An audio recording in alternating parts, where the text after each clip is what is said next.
Hello every one, പുതിയൊരു വീഡിയോയിലേക്ക് എല്ലാവർക്കും സ്വാഗതം. അപ്പോൾ LLB കഴിഞ്ഞ് ഒരു സർക്കാർ ജോലി ആഗ്രഹിക്കുന്നവർക്ക് 2025 ഒരു ഗോൾഡൻ ഇയർ ആയിരുന്നു അല്ലേ. ഈ വർഷത്തിൻ്റെ തുടക്കത്തിൽ ജാനുവരി മാസത്തിൽ സെക്രട്ടേറിയറ്റ് ലീഗൽ അസിസ്റ്റൻറ്റ് നോട്ടിഫിക്കേഷൻ വന്നു. ഓക്കെ, ഒരു എക്സ്പീരിയൻസും ഇല്ലാതെ LLB പാസ്സായവർക്ക് എഴുതാൻ പറ്റുന്ന ഒരു പരീക്ഷയായിരുന്നു സെക്രട്ടേറിയറ്റ് ലീഗൽ അസിസ്റ്റൻറ്റ്. അപ്പോൾ കുറേ പേരൊക്കെ ഹാർഡ് വർക്ക് ചെയ്ത് പരീക്ഷയ്ക്ക് എഴുതി റിസൾട്ടിന് എവൈറ്റ് ചെയ്തിരിക്കുക എന്നറിയാം. ഒരു 3-4 മന്ത്സിനുള്ളിൽ അതിൻ്റെ റാങ്ക് ലിസ്റ്റ് വരും. ഇനിയിപ്പോൾ 3 വർഷം കഴിഞ്ഞ് 2028 അടുത്ത സെക്രട്ടേറിയറ്റ് ലീഗൽ അസിസ്റ്റൻറ്റ് നോട്ടിഫിക്കേഷൻ വരുന്നുണ്ടാവുക. അപ്പോൾ സർവീസ് ആഗ്രഹിക്കുന്നവർ പഠനം നിർത്തണ്ട, റെഡി ആയിരുന്നു. അടുത്ത നോട്ടിഫിക്കേഷൻ കേരള PSC റിലീസ് ചെയ്യാൻ പോവാണ്. Assistant public prosecutor APP exam.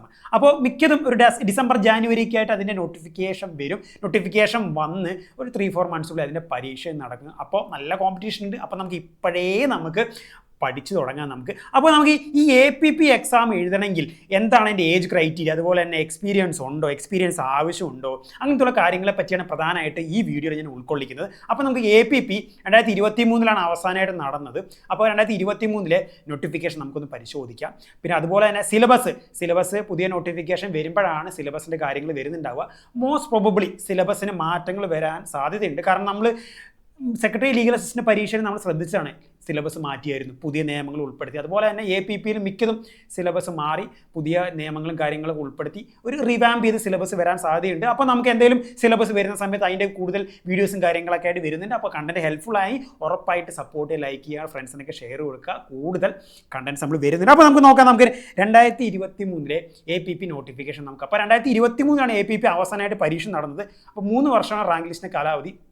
അപ്പോൾ 2026 ആ റാങ്ക് ലിസ്റ്റ് അവസാനിക്കും. അപ്പോൾ റാങ്ക് ലിസ്റ്റ് കഴിയുന്നതിന് മുൻപ് തന്നെ പുതിയ നോട്ടിഫിക്കേഷൻ വിളിച്ച് പരീക്ഷ നടത്തി ഒരു ഫ്രഷ് റാങ്ക് ലിസ്റ്റ് എന്ത് ചെയ്യണം, കേരള PSCക്ക് റെഡിയാക്കി വെക്കണം. അപ്പോൾ സൂൺ നോട്ടിഫിക്കേഷൻ വരുന്നതായിരിക്കും. അപ്പോൾ നമുക്ക് നോക്കാം. Category number 659 of 2022. ഓക്കെ, അതിൻ്റെ അപ്ലൈ ചെയ്യേണ്ട ലാസ്റ്റ് ഡേറ്റ് വന്നത് 1/2. ഓക്കെ, 1 ഫെബ്രുവരി മാസം 1 2023 ആയിരുന്നു ലാസ്റ്റ് അപ്ലൈ ചെയ്യാനുള്ള ഡേറ്റ് ഉള്ളത്.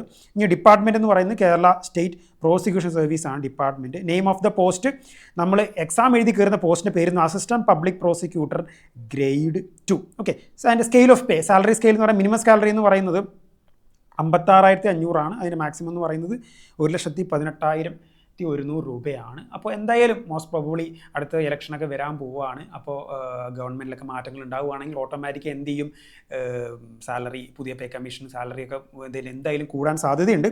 അപ്പോൾ റെഡി ആയിരുന്നു, പഠിക്കാൻ റെഡി ആയിരുന്നു. വേക്കൻസീസ് കാര്യങ്ങളൊന്നും വന്നിട്ടില്ല. നോർമലി ആൻറ്റിസിപ്പേറ്റഡ് വേക്കൻസീസ് എന്നാണ്. ഇപ്പോൾ ലീഗൽ അസിസ്റ്റൻറ്റ് നോട്ടിഫിക്കേഷൻ നമ്മൾ കണ്ടതാണ്, ആൻറ്റിസിപ്പേറ്റഡ് വേക്കൻസീസ് ആണ് പറഞ്ഞത്. ഇനി നമുക്ക് ഏജ് ക്രൈറ്റീരിയ നമുക്ക് നോക്കാം. ഏജ് എന്ന് പറയുന്നത് 22 വയസ്സ് മിനിമം വേണം. മാക്സിമം പ്രായം എന്ന് പറയുന്നത് 36 വയസ്സാണ്. ഓക്കെ, ഡാറ്റ റിക്രൂട്ട്മെൻ്റ് ആണ്. 22 വയസ്സ്, മാക്സിമം പ്രായം 36. ഓക്കെ, അത് ഓരോ കാറ്റഗറി അനുസരിച്ച് ഏജ് റിലാക്സേഷൻ ഉണ്ട്. ഓക്കെ, 36 ജനറൽ കാറ്റഗറി 36 ആണ്. പിന്നെ ബാക്കി OBCക്കും അതുപോലെ SC ST അതുപോലെ തന്നെ PWD കാറ്റഗറീസിന് എന്ത് ചെയ്യുന്നുണ്ട്, ഏജിൽ റിലാക്സേഷൻ ഉണ്ട്. ഓക്കെ, പിന്നെ ക്വാളിഫിക്കേഷൻ, നമുക്കടുത്ത് ക്വാളിഫിക്കേഷൻ നോക്കാം. Qualification degree in law conferred or recognised by ഒരു LLB ഡിഗ്രി വേണം. അതുപോലെ തന്നെ എക്സ്പീരിയൻസ് വേണോ, എക്സ്പീരിയൻസ് വേണം. നമുക്കറിയാം ജുഡീഷ്യൽ സർവീസിൽ 2025 മെയ് മാസത്തിൽ സുപ്രീം കോടതി വിധി ഇറക്കി. ഇനി ജുഡീഷ്യൽ സർവീസ് 2026 മുതൽ ജുഡീഷ്യൽ സർവീസ് എഴുതണമെങ്കിൽ 3 വർഷത്തെ പ്രാക്ടീസ് എക്സ്പീരിയൻസ് വേണം. അപ്പോൾ ഇതിലും APPയിലും എന്തുണ്ട്, പ്രാക്ടീസ് എക്സ്പീരിയൻസ് വേണം. Must be a member of the bar and must not have not less than 3 years of active practice in criminal courts.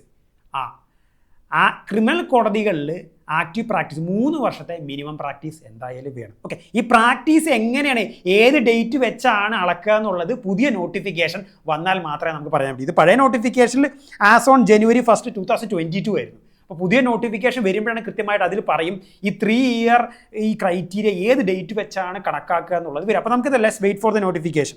Okay, അപ്പോൾ അതാണ് മെയിനായിട്ട് ഇതിൻ്റെ എക്സ്പീരിയൻസ് ക്രൈറ്റീരിയനെ പറ്റി പറയുന്നത്. അപ്പോൾ 3 years experience in criminal courts. Okay, പിന്നെ അതുപോലെ തന്നെ എന്ത് ചെയ്യുന്നുണ്ട്, degree in law recognised by university. പിന്നെ എക്സ്പീരിയൻസ് സർട്ടിഫിക്കറ്റ് മജിസ്ട്രേറ്റ് എന്താ പറയുക ഇഷ്യൂ ചെയ്തൊരു എക്സ്പീരിയൻസ് സർട്ടിഫിക്കറ്റും കാര്യങ്ങളൊക്കെ വേണം. അത് നമ്മൾ നോട്ടിഫിക്കേഷൻ, പുതിയ നോട്ടിഫിക്കേഷനും അതിനോടൊപ്പം നമ്മൾ കണ്ടൻസും കാര്യങ്ങളൊക്കെ ആയിട്ട് നമ്മൾ വരുന്നുണ്ട്. അപ്പോൾ ഡെഫിനറ്റ്ലി നല്ലൊരു ഡീലാണിത്.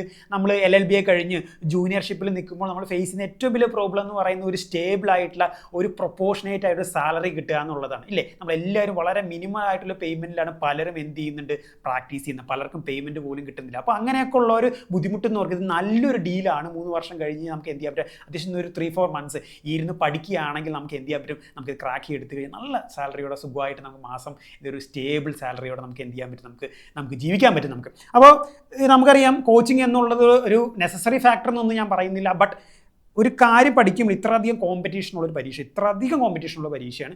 അപ്പോൾ ഒരു ഫോക്കസ്ഡ് ആയിട്ട് പോകാൻ കോച്ചിങ് ഉണ്ടെങ്കിൽ കുറച്ചും കൂടി നല്ലതായിരിക്കും. Depends on each person. നിങ്ങൾ കോച്ചിങ് ഒന്നും വേണ്ട, ഞാൻ ഒറ്റയ്ക്ക് ക്രാക്ക് ചെയ്തു എന്നുള്ളതുള്ളൊരു അങ്ങനെയാണ്. ഒരു ഫോക്കസ്ഡ് ആയിട്ടുള്ള ഒരു ഗൈഡ് ലൈൻ കിട്ടണമെങ്കിൽ നമുക്ക് എന്ത് ചെയ്യുക, കോച്ചിങ്ങിൻ്റെ കാര്യങ്ങളുണ്ട്. അപ്പോൾ കോച്ചിങ്ങിൻ്റെ കാര്യങ്ങൾ കൂടി ഞാൻ ഈ വീഡിയോയിൽ ഷെയർ ചെയ്യുക. അപ്പോൾ അഡ്ഹോക്ക് ലേണിംഗ് ആപ്പ് വഴി നമ്മൾ എന്ത് ചെയ്യുന്നുണ്ട്, അസിസ്റ്റൻറ്റ് പബ്ലിക് പ്രോസിക്യൂട്ടറുടെ കോച്ചിങ് നമ്മൾ സ്റ്റാർട്ട് ചെയ്തിട്ടുണ്ട്. അപ്പോൾ ക്ലാസ്സസ് ഒക്കെ ജസ്റ്റ് തുടങ്ങിയിട്ടുള്ളൂ. അപ്പോൾ നിങ്ങൾക്ക് അഡ്മിഷൻ എടുക്കാം. നമുക്ക് ലൈവ് ക്ലാസ്സസ് ഉണ്ട്, റെക്കോർഡ് സെഷൻസ് ഉണ്ട്, അതുപോലെ തന്നെ നമ്മൾ മോഡൽ എക്സാംസ് കണ്ടക്ട് ചെയ്യുന്ന വീക്കിലി റിവിഷൻ ഉണ്ട്, അതുപോലെ ഇൻട്രാക്റ്റീവ് സെഷൻ, മോട്ടിവേഷൻ സെഷൻ, അതുപോലെ പേഴ്സണൽ മെൻറ്റർഷിപ്പ്. ഓക്കെ, എല്ലാ ക്ലാസ്സുകളെല്ലാം ആപ്പിലൂടെ ആയിരിക്കും. നിങ്ങൾക്ക് നിങ്ങളുടെ എന്താ പറയുക ടൈമിനനുസരിച്ച് എന്ത് ചെയ്യുക, നിങ്ങൾക്ക് എന്ത് ചെയ്യാൻ പറ്റും, ക്ലാസ്സുകൾ ആക്സസ് ചെയ്യാൻ. ഇപ്പോൾ ഒരു ക്ലാസ് മിസ്സായ അതിൻ്റെ റെക്കോർഡർ സെഷൻസും എന്ത് ചെയ്ത് നിങ്ങൾക്ക് കിട്ടും. നമ്മളെല്ലാവരും ടൈം ഒരു പ്രശ്നം തന്നെയാണ് ഇല്ലേ. ഓഫീസിൽ പോകുമ്പോൾ ചിലപ്പോൾ നമുക്ക് വിചാരിച്ച സമയത്ത് തിരിച്ചു എത്താൻ പറ്റിയെന്നൊന്നും വരില്ല. അപ്പോൾ ചിലപ്പോൾ ക്ലാസ് മിസ്സാവും, നോ പ്രോബ്ലം. റെക്കോർഡർ സെഷൻസ് ഉണ്ട്, ലൈവ് സെഷൻസ് ഉണ്ട്.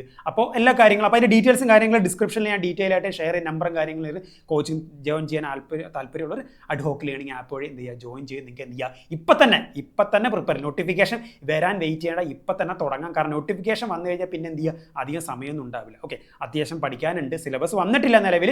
സിലബസ് നമുക്ക് എന്തെങ്കിലും ഉടനെ തന്നെ നോട്ടിഫിക്കേഷൻ വന്നാൽ അതിനോടൊപ്പം തന്നെ കേരള PSC എന്ത് ചെയ്യുന്നുണ്ട്, സിലബസും റിലീസ് ചെയ്യും. അപ്പോൾ ഉഷാറായിട്ട് പഠിക്കുക. ഡെഫിനറ്റ്ലി നല്ലൊരു ഡീലാണ്. അപ്പോൾ എന്തായാലും ഈ കണ്ടന്റ് ഹെൽപ്ഫുൾ ആയി, ഉറപ്പായിട്ട് സപ്പോർട്ട് ചെയ്യുക, ലൈക്ക് ചെയ്യുക, നിങ്ങളുടെ ഫ്രണ്ട്സിലേക്ക് അയച്ചു കൊടുക്കുക.